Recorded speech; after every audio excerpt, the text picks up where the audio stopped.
taking the focus off of yourself for a minute and putting the focus on others and learning what their needs are and building something special that is curated around them. And that will make sure that you are top of mind, not only when they need to purchase a new product in your repertoire of products, but when you are looking for anything, a connection to, your next mentor, a connection to your next business partner, a connection to a peer that can just be someone to bounce ideas off of, education, like whatever it might be.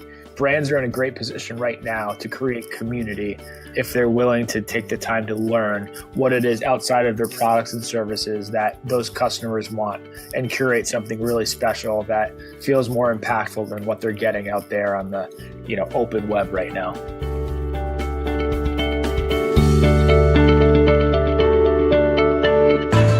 You're an entrepreneur, and you make vital decisions that hopefully blossom into a business. You're the savvy, out-of-the-box risk taker who believes wholeheartedly in the process of innovation. Innovation that will change the world. This is CEO Chat with Gresham Harkless, and you're about to embark on a journey through the awesome world of business. Gresham is the epitome of drive and desire as he works to help support small businesses and entrepreneurship. And you're about to learn from this entrepreneur how you can improve your odds of success in the business world. Welcoming the host of CEO Chat, here's Gresham Harkless.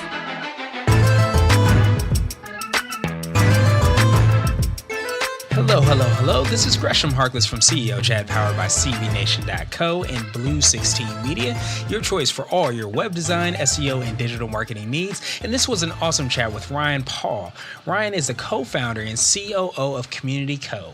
He first co-founded Brazen Technologies, which in its early years was recognized by Mashable as one of the top social networks for Gen Y.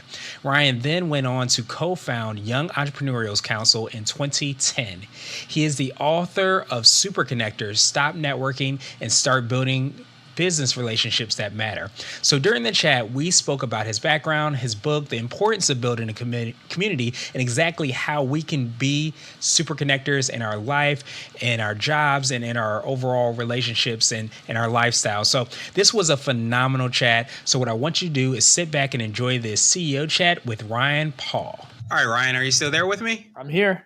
Awesome. Well, I appreciate you for taking some time out of your schedule to kind of talk with us, tell us a little bit about you, your background, and your book, and all the awesome things that you're doing. So first thing that I usually do is just kind of give you the floor and say, and ask you, could you just tell us your story, tell us a little bit about you, your background, and what led you to start your business? Yeah, happy to do that. And thanks again for having me. This is great.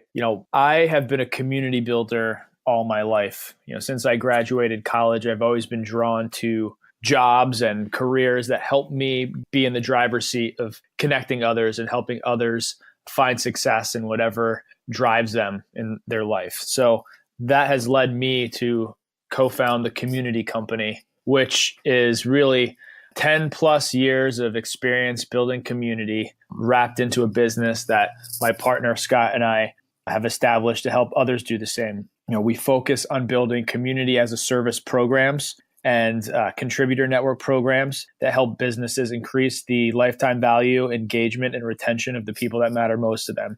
Most brands don't even know that they have a community, but they do. It can be their customers. It can be their stakeholders. It can be their employees. It can be fans of the brand that they put out there into the world. We help them make that sense of community stronger because we truly believe that community is the new customer service. It's that thing that happens around the purchases of your products and your services that makes your brand so unique and special. On top of the Community Company and everything we do there, Scott and I recently launched a new book called Superconnector, Stop Networking and Start Building Relationships That Matter.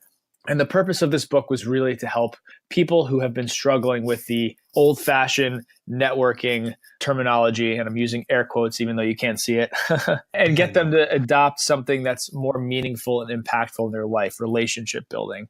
I can track every single success that I've had in my life back to a single person or a group of people that gave me an opportunity to succeed. And those relationships were formed because of things like habitual generosity, investing in other people, helping other people, listening to them, asking good questions, and getting to know them. And it's funny, a lot of people in our lives don't know how to do this. They don't know how to build relationships. I feel like this book is preaching the choir to people like you and I, but we all have a friend or a collection of friends in our world who are just phenomenal people and would do great in business and in their lives if they stopped treating people as if they were just transactions to be made, but actual human beings that are available to support one another if you just learn to build relationships in the right way.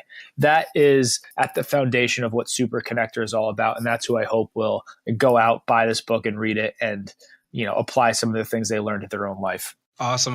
Yeah, I mean, there's a lot of great content and a lot of great information that you kind of just even touched on. And especially you're touching on in the book, everything from, building a community to everything from relationship building. And I feel like there's, and I guess correct me if I'm wrong, that there's some type of overlap maybe between the two where, if you are building relationships to some degree, maybe you also are building a community, but a lot of businesses and maybe people don't even look at it like that. It's true. Yeah. I think that, your customers, your stakeholders, your teammates and employees, the fans of your brand, that those are relationships. They're not transactions. And I think because of the social media era, we've sort of our minds have been warped to view people in terms of likes and follows and these quantifiable metrics that really are vanity metrics and have no bearing on just how successful you are building community.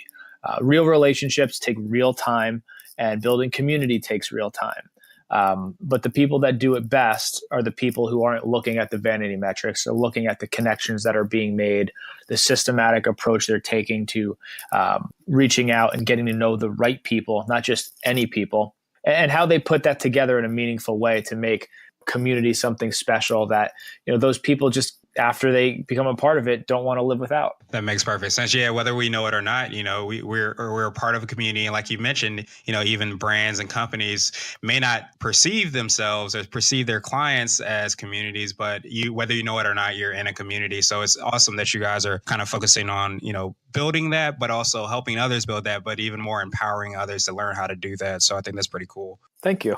You're welcome. And the next question I kind of had was based on this idea of community, because I know you mentioned two different things. One of them was community as service that you guys are doing with your company. So could you talk about, I guess, the broader idea of what community means and how you would define it, but also on a different level, like what exactly is community as service? Like how are people able to maybe manage their communities and what that even means? Yeah, absolutely. So first and foremost, the definition of community to me is very simple. It's any group of people with some sort of common interest or common set of values in common. That can be the people on your block, your neighbors. That can be your city. That can be the people that you work with. It can be a professional association that you're a part of. Any group of people that you surround yourself with in which you share something in common, that is a community. And I think, that's why when you distill it down to something so simple, it becomes a little easier for people to realize, oh, I already do have community. How do I empower that to be a better experience for me and for the others that are a part of it?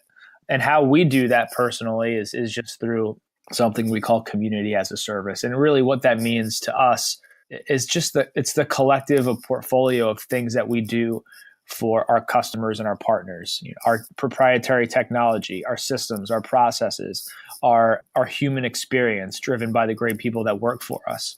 That is what community as a service is to us. It's just how we plug into an existing community and give them something, whether it's a piece of technology or just basic human interaction with like a customer service person who we call a concierge to make the experience more human. It's how we can plug those people in and those services in to make a community in whatever amorphous form it might be in at this current stage better, more tangible, and through that increases the engagement and value for the people who are involved. That makes perfect sense. Yeah. I mean, it's incredibly important to be able to I guess have that perspective, because I always felt like, I guess the people that always were the best connectors, or the super connectors, so to speak, seem to kind of want to serve and seem to, like you mentioned, the term habitual generosity, just are people that kind of give on a high level, but it's like they're at service of the community. So I guess that's kind of in line with what you were saying from that perspective. Yeah, correct. And I think, the more you get to know your community, let's talk about it from like a brand's perspective, and just assume that we're talking about building a customer base into a community. Think about what their needs are. And even more specifically than that, you have to think about what their needs are beyond the product that you're providing to them. What are the things that are happening and the things that matter in their lives beyond, when they come in, log into your site and do whatever it is they do with the tool that you've built for them? How can you become a go-to resource to help them whenever they have a specific business challenge that they need answered? How do you continue to be top of mind in the noisy world that we live in? And I think the good news is, for most people, is right now we're all craving less noise. We're all craving something a little bit more curated, a little bit more invite only, that has been set up just for us because of the congestion out there in the social media space, on the open web of Facebooks and LinkedIn's and Twitters, not to mention just ye old networking event that most people go to, where you're just crammed into a big bar like a bunch of sardines and forced to hand out business cards just to have nothing to show for it but a buzz and a bunch of crumpled up pieces of paper in your pocket at the end of the night.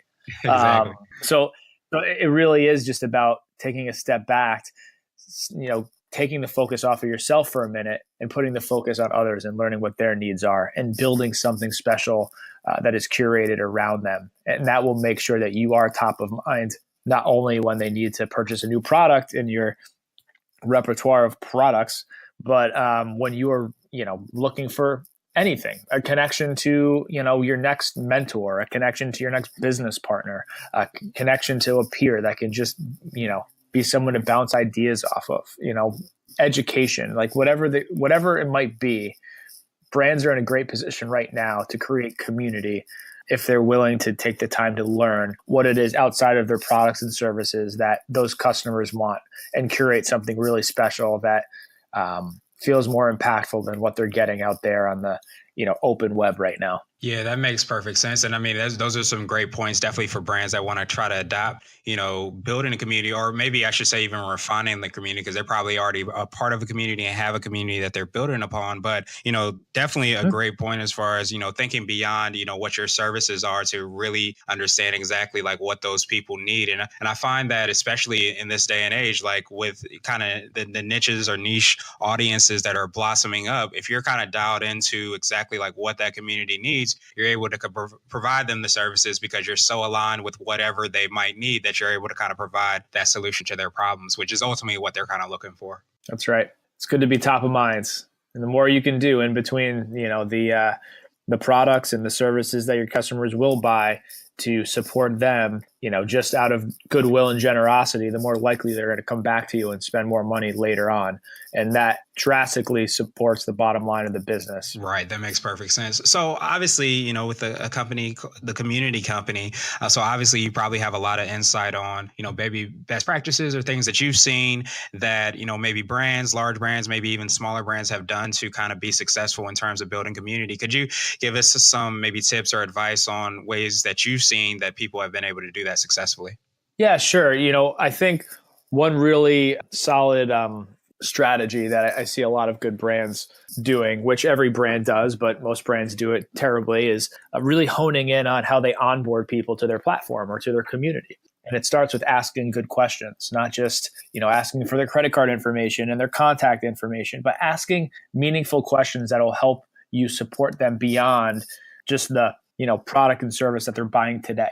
Some examples of what we do with some of our communities, for example, in YEC, Young Entrepreneur Council, which is one of our flagship youth entrepreneurship communities, we ask questions like, where are you traveling in the next 6 months? We ask them questions like, what are you working on right now that you're really excited about? We ask them for contact information, yes, but not just for themselves, for their personal assistants, because we know they all have them, and they're all people that like have a lot of influence in their lives. If we're trying to get in touch and help them or support them with something, we ask them for contact to their PR and marketing people, because we have a lot of brand building and publishing benefits that we provide to our members, and those are the people that are thinking about this day in and day out. So we're not only looking to connect with them, but we're looking for information on the people in their pyramid of influence, the people that influence them in their daily life. This collection of things, kind of contact information, but then going back to things like where are you traveling, help us create moments of surprise and delight that really create that sense of community for people. So for example, the reason why we ask where people are traveling the next 6 months is because we do events all over the country. And how great is it when we can just surprise someone with an invite to an event happening in Los Angeles when they're traveling there from New York City. It's a great moment. And so if we don't even have an event, we've got members in Los Angeles that we can connect people to. And it's a great experience when we know what they're excited about and we know that they're traveling to LA. We can connect them to people during their downtime to have a coffee or a drink with who are excited about the same things or might have a strength or a skill set that can help them with that thing that they're working on that they're excited about. Really what it comes down to is thinking outside the box about the questions you ask and the data you collect. It can be really helpful to help you know more about a person, not just the surface level stuff that everyone collects, but think of it as more of a multi-dimensional thing. Ask a lot of questions that really get to the heart of who someone is and use that data to then support them and create surprise and delight moments for them as your customers and part of your community. Exactly. That makes perfect sense. And I mean, questions are huge. And I imagine it's probably something that, you probably touch on in your book as well, where, I guess that could be part of the onboarding experience as well as, you're asking those very specific questions when you're meeting somebody maybe at a mixer or however you network. So it's kind of that opportunity for you to kind of build that rapport and kind of build that relationship to onboard towards wherever that relationship ends up going. Yeah, sure. Forget, building a community for a minute and just focus on yourself and going out to build relationships. I think most of us ask really crappy questions, when we're talking to people and we don't even know it. For example, I think a lot of us think that, how can I help you is a good question. And personally, that's, in my opinion, one of the most terrible questions you can ask someone, because how often is it that someone actually knows how to answer that question to someone that they just met? First of all, they don't know much about you, so they don't know where your skills lie and how you could actually help them. Secondly, it's just sort of like a big thing, especially for entrepreneurs or executives. You've got so many things going on, so many challenges and so many things that you're working on. How do you narrow that down and give someone a really great answer? Most of us just end up saying something like, "Oh, I appreciate that. I'll let you know if something comes up or if I can think of something." And for that reason, I try to never ask that question. Instead, I ask, something that I mentioned before as a really great onboarding question. What are you working on right now that you're incredibly excited about? Entrepreneurs and executives especially all have something that they're excited about and they're working on. If they don't, you're probably not talking to the right people anyway. And when you get them talking, they just will not stop. And if you're a great connector, it allows you to just sit back, listen, collect meaningful information, and just do what connectors do best in their heads, which is connecting the dots, taking all that information in, and then doing the work for the person you're talking to answer that question, how can I help you? You're actually in a better position than them to figure out what that is. And by getting them talking about the things they're most passionate about, if you're a great connector and good at putting those puzzles together, you'll figure it out and then offer up that support. Makes the job a lot easier on them and makes you look like a rock star when you can come up with these, great opportunities and resources you can provide based on the things that they say to you. And it's just something that anyone can do. Yeah, that makes perfect sense. And I love that question, by the way. And, I find that, the how can I help you question is kind of, I guess a lazy question, so to speak, because you're not actually doing any work. You want the person to do the work to tell them, but they may not necessarily know, or they may not know what you can help them out with. But to me, by that question that you ask, you're actually, mining down to figure out exactly what they're working on. And you're actually listening, you're engaging, you're trying to understand. And like you mentioned, you're making that connection to say that, right, okay, I might know this other person that can help you to identify that problem that you may not have said outright, but you've kind of alluded to. Right. I mean, at the end of the day, if you're a good connector, how to ask good questions and let other people do most of the talking. Sit back and listen. And from there, you're going to be able to do a lot more good than if you were trying to be the life of the party and the star of the show. I think it's funny, but I've found just through writing Superconnector that some of my favorite connectors are actually introverts at heart. And they're actually in a position to have a leg up on extroverts because they don't enter a room thinking that they need to be the life of the party. They enter a room or don't enter a room even more deliberately and get connected with people in more intimate ways where they can have more meaningful conversations. They can put them in positions where they can do a lot of the listening and collect a lot of information. And then from there, provide a lot of real, genuine value because of the fact that they've just sort of sat back and let others, basically do the talking and not felt like they needed to lead. That's interesting. So what you're saying is, you found that some of the best like super connectors are not actually those extroverted types. They're the introverted types because of some of the skills that they might have. Yeah, exactly. If you want to be a great connector, you have to listen. You have to ask good questions and you have to just be receptive to what people are saying versus a lot of extroverts who sort of like tend to lead the conversation and want to be in control. Being a great connector to some respects like requires you to sort of step out of the conversation and just not be in control of it and to just listen and figure out where there's opportunity. Now, I'm not saying that there aren't great extrovert connectors out there. I think there are plenty of them, and they use different techniques to do their jobs as connectors and community builders. But I do think that in a lot of social situations, extroverts tend to have a level of thoughtfulness that just is intrinsic to them that gives them a leg up when they're, trying to build community and trying to make connections and provide meaningful value to other people. Right. That makes perfect sense. And I mean, that's definitely, good to hear for anybody that might be introverted, I should say, and might think that they don't want to do any type of quote unquote, I'm doing air quotes now that you can't see, networking type of events or whatever to go to because they feel like they're not going to be good at it. They don't know how to be a connector, but you might actually have a leg up on these extroverted people that, because you have maybe good listening skills or you're really asking great questions in ways that you can kind of, make those connections. Yeah, that's right. And I'm an introvert, diehard introvert. And I would say to any introverts listening that you shouldn't be afraid to sort of buck the status quo too. If you don't thrive at big conferences and big networking events, stop going. There are so many ways for you to curate people into situations that allow you to be at your best. And if you're not your best there, don't go. One of the things that's funny is South by Southwest just happened like about a month ago. I go there every year. It's been about 10 years since I've actually stepped inside that conference center because it's just overwhelming and I don't get a lot of value there. Instead, whenever we go, we use a strategy called building an oasis, which is, finding a spot that allows you to interact and connect with other people outside of the crazy, right? And what's really fun about that is most people, even the extroverts, are just as overwhelmed and get just really anxious about the conference situation as well. And when you bring them into like an oasis situation, you get a chance to connect with them in a more meaningful way because they don't feel the stress of having to talk to all the people surrounding them. They can just talk to you and make a more meaningful connection. One of the most impactful things I think we did at South by Southwest in the last couple of years is we rented out an Airstream RV park for the entire weekend, and members actually stayed with us. There were a few people that never left to go to the conference the entire time. They had bought in passes and everything just because they were making so many meaningful connections, sitting in front of a fire in front of an RV down the block, eating tacos. It was just,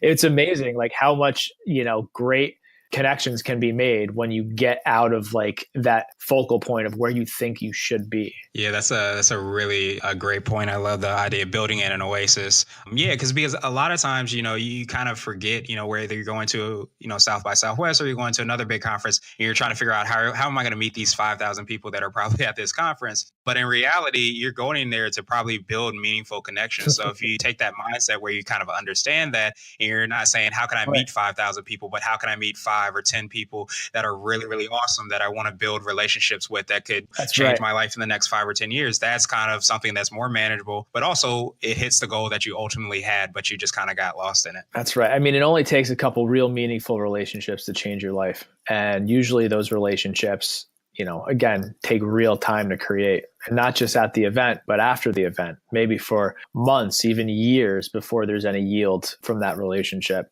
Some of the, people that I think back on again that have supported me are people that I had known for many, many years before, I got that large bounty of making a connection or providing me with an opportunity that was going to change my life. I find that paying attention to a smaller group of people that can make high impact is a lot more meaningful than trying to pay attention to too many people and making zero impact. And I would venture to guess that if you talk to the most elite CEOs in the world, they would tell you the same thing, that they invest in a very, very limited group of people on a regular basis that are supporting each other and helping each other through all their business ventures and everything in their life that is important for them.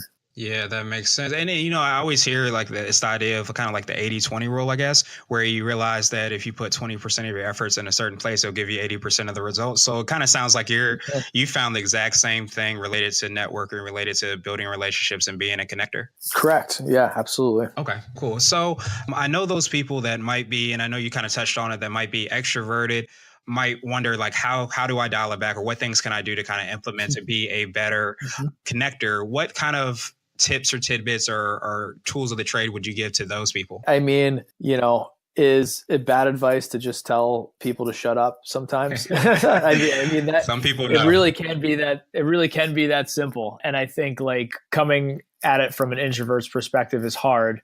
But what I would say is don't be afraid to let someone else do the talking, and don't always feel you have to act on that impulse to add something to the conversation that you think that you have to add. I think so much can be had by just staying quiet and listening and waiting for just that one opportune moment to say something fantastic or to learn something fantastic that lets you help someone else. I think that's very, very important. I think another thing that extroverts can do to maybe feel like they are more in control and they can maintain that sort of type A aspect about them is to be a facilitator, right? Don't focus on, feeling like you need to continue to add more. Focus on the people around you and help others add more. If there's someone who is sort of keeping quiet in the background, but you think they might have something to add, put that energy that you're feeling towards them, helping them become more included in the group. That's an area where I think extroverts really excel at being connectors, is because they are so good at being the life of the party and really standing out in any circle. If they would take the focus off themselves for a minute and put that energy and that outgoing nature into helping other people be drawn in, they could create a more meaningful community and more meaningful connections happening around them. So I mean, if you're feeling that sort of itch to just jump in and talk and sort of add to the conversation, maybe first take a look up and see who is, in that conversation, but not participating, but might have something of value to add if you were to just sort of welcome them into the conversation and nudge them to participate. That's awesome. Yeah, I love that. I'm a big, sports nut, so I'm always thinking in terms of sports. So I'm thinking like a point guard or a quarterback, because you see kind of everything that's going on and you're pretty much assisting that person because you see kind of the entire field, so to speak, or the court, and you see this person needs help. So then you see that they probably have insight. They may not be engaged. So rather than using your energy to try to score the touchdown or shoot the shot, you pass it to that person so that they can kind of do it. Correct. Yeah, that's a great analogy. I like that a lot. Awesome. Well, you can use it in the next book, hopefully. Thanks, man. You're welcome. So I know we talked a lot about, the idea, of the overlap between the community or superconnector. Do you think there's any other synergies that we didn't kind of already touched on that whether it be brands or individuals can kind of understand or kind of pinpoint on? I just think what's really important for anyone who goes out and reads about building community or reads about being a better connector, whether it's picking up a copy of Superconnector or just reading what, just other great super connectors and community builders out there are saying, is nothing that you read is gospel. You need to make sure that you continue to be the captain of your own ship. I think that that's incredibly important. I've told everyone that, picks up a copy of Superconnector that I want to make sure they read it, they get inspired, and they then go out and figure it out for themselves. Take bits and pieces and nuggets of goodness from all the people we showcase in the book and the strategies they do, but make it work for you. Nothing is just, just set in stone that it can't be modified to retrofit your specific style and who you are as a person.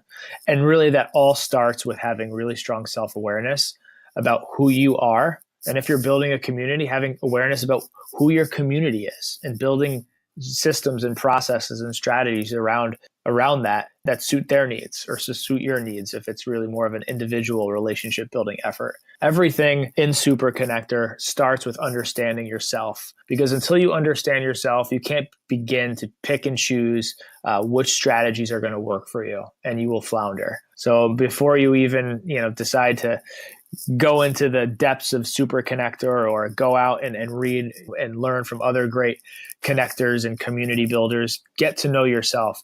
Do some reading on self-awareness. There's a great guy by the name of Darius Farrow who's written some good posts about it on his blog, where he just made a list of questions that people should ask themselves to become more self-aware. And sometimes just asking yourself some really solid questions can help you set off in the right direction. Darius is also featured in the book too, but he's a great person to learn from, who's really sort of made himself an expert on all things self-awareness and other personal development related aspirations. That's awesome. Yeah. And I mean, never even thought about that. So we started out talking a lot about how important it is to ask, great questions, but turning those questions inward and making sure that you also understand who you are. And, even though this person does a really great job at X, Y, and Z, it doesn't mean you have to do it the exact same way, because we have our own strengths, we have our own weaknesses, and we have our things that we do the best and our different goals as well. Yeah. If you're just copycatting, you're probably doing it wrong. I mean, that's really, to sum it all up, what it comes down to. Because no one person is exactly the same as another. Exactly. Or have had the same experiences. Awesome. So exactly. Ryan, I truly appreciate you kind of taking time, out of your schedule to kind of speak with us, tell us a little bit about the book and all the awesome things that you're doing. I wanted to give you the floor just to see if there was anything additional that you wanted to kind of let us know about. And then also ask people, like, what's the best way for them to get a hold of you, find out about all the awesome things you're doing, and of course, get a copy of your book. Thanks again. This was awesome. I guess I would end with this. If this resonates with you, what we're talking about, building relationships to help you succeed in your career, or building community, perhaps as something you want to do as your next business venture, or something you want to bring to the company that you currently work for. There's just great resources out there. CMX is a great one. Check out CMX and join CMX Hub on Facebook. These guys have curated one of the best groups of community builders on the planet. If you do decide to pick up Superconnector, like I said, please don't read it as gospel. Get inspired and then figure out what works for you. And if you want to talk about it, I am so easy to find online, and I love talking to people and geeking out about their community building efforts. So if you ever want to chat and bounce ideas off of me, go find me. Like I said, it's very easy, and I love helping people move their projects forward, especially when it comes to building community, because we need more community builders out there to feel empowered. What you do is of incredible value, and in the next 10 years, you're going to be seeing a renaissance in terms of a focus on community that you've never seen before. So start preparing for that. If you do feel like you are a genuine community builder, start learning everything you can and applying it in whatever walk of life suits you. And I'd be happy to help you if I can. Just to give you a little hint of where to find me, Ryan Paw on Twitter is a good place to start, and we could, maybe take it from there. So thanks again for everyone who is listening. No problem. Thank you, Ryan. And we'll make sure to have those links to your book and also to, of course, your Twitter, so that anybody can kind of follow up with you then. But, otherwise, thank you so much again for taking time out of your schedule. Truly appreciate all the great information that you gave and all the great things that you're doing for all the communities around the world. Thanks. I appreciate what you're doing too. I appreciate being a part of this. All right. And you have a good rest of the day. You too.